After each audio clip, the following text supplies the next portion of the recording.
You can't just go and plant a ministry where it's thousands of people exist there so then you can become a mega church. It's not a place where you can go where you know it's a bunch of rich people because you're going to get a lot of money. You have, and I guarantee you, no matter how much you wanted to go to the right, no matter how much you want to go to the right, it's going to go left. Mm.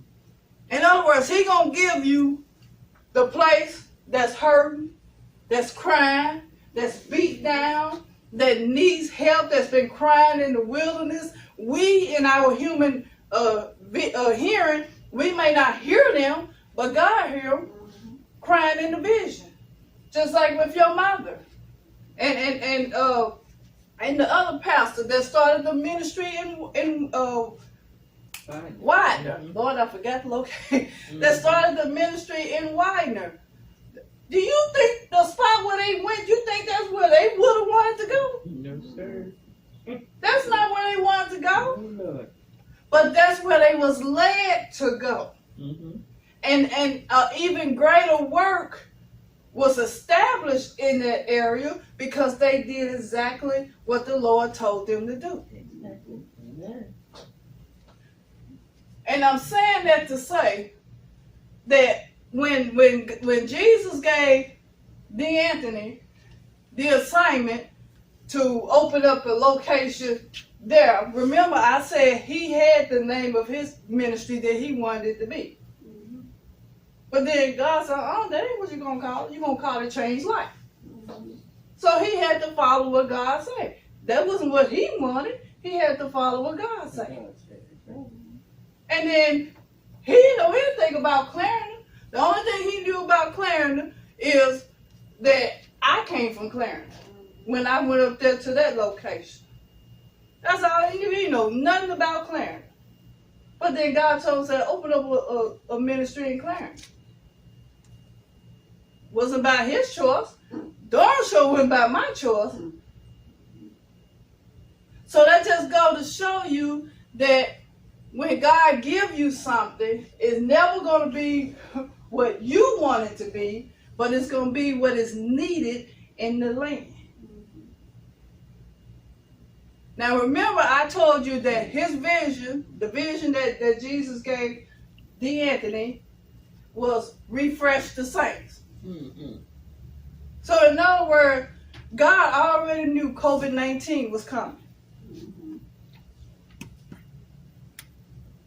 He already knew COVID-19 was coming into the land. And he already knew that COVID-19 was going to shake the foundation of the faith of many people, including those who say they follow only the word of God, who believe only in the word of God, whose faith is unmovable and unshakable. Mm-hmm. He knew this COVID-19 was going to shake even their faith. Mm-hmm.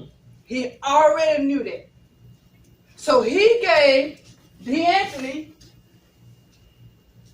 the vision, refresh the saints.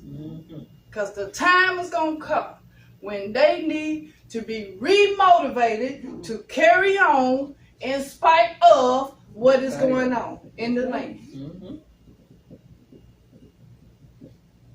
Can you imagine?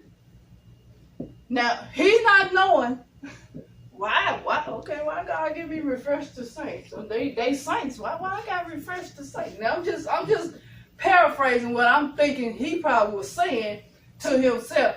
If they're a saint, they should already be refreshed. Why we gotta refresh someone who's already a saint? But can you imagine had God not gave him that vision? Can you imagine with God already knowing that this COVID-19 was coming? Imagine now, God already knew we were going to be stuck up in the house. We were going to have to use social distancing. We were going to have to wear masks and gloves and use sanitizers. And we was going to have to really practice a whole lot of distancing from each other. A lot of the things that we used to thought we can just run and do, we can't do no more. It even got down to the point to where our jobs changed. Mm-hmm. I used to have to drive almost 80 miles one way to work, Monday through Friday. And now I'm stuck at home. I ain't complaining, really. I'm not complaining. But after a while, it did start to take a toll on me because that old saying about cabin fever, when you stuck up in the house long enough, it began to take a toll on you. So a lot of stuff started to irritate me. All right. That probably wouldn't have normally irritated me, or at least I wouldn't have never thought about it. But now it become an issue with me because I'm seeing it on a constant basis. So God already knew way back then, when He gave this vision to this man, that the saints was gonna have to be refreshed. All right. Then the next part of that is encourage and compel the lost at all costs. God knew that the time was going to come. Excuse how I say this, but God already knew the time was going to come when all hell was going to break loose. You got pastors doing some stuff they ain't got no business doing. Every time I look on TV or Facebook or whatever, I'm hearing this pastor did this, this pastor did that. It's like we done lost our everlasting mind. Everlasting mind? What did I say? I said everlasting? Okay. But the point I'm making is that we as leaders and you as the saints, this is the time where those that are lost in the highways and the byways need to be encouraged and compelled to come to someone, because we're in a dangerous time with this COVID-19. We're in a dangerous time, so we don't know who this virus is going to take out. That's right. So being that we don't know, some of the healthiest people all of a sudden dropping dead. So we don't know how this is really going to attack those that we love, those that we know, those that we're connected to. We don't know how it's going to attack. So this is the time where the saints and the leaders need to be encouraging and compelling the lost to come unto Christ. Get unto your eternal salvation, because the time is at hand. But instead of this happening, they're so busy doing mess they ain't got no business doing. That now is making the people that are out in the highways and the byways, it's not encouraging them and compelling them. It is making them second guess the church. Yeah. What is the church really about? Why I need to go into all those hypocrites? I can deal with them right out here. In fact, if you go down the right corner, you're going to see some church people sitting right with them. Let's be real. This ain't, hey, if it hurts you, as Apostle say, move your feet in.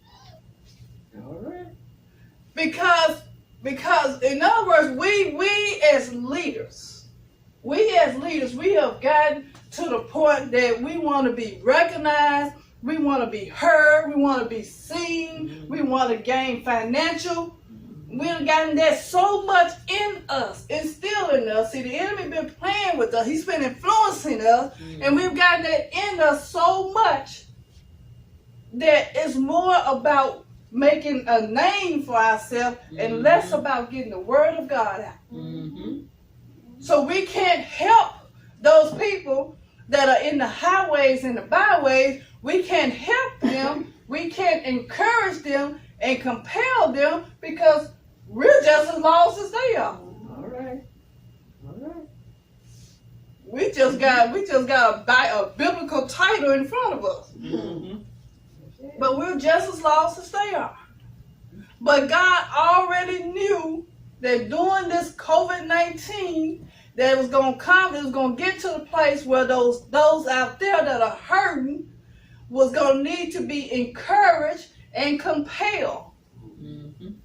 Now, you say, okay, well, what's that got to do with Encourage and compel the lost at all costs. But history at all costs. Mm. You won't be popular. Mm-mm. You Right. won't be recognized. Right. You won't have a church full of people. Right.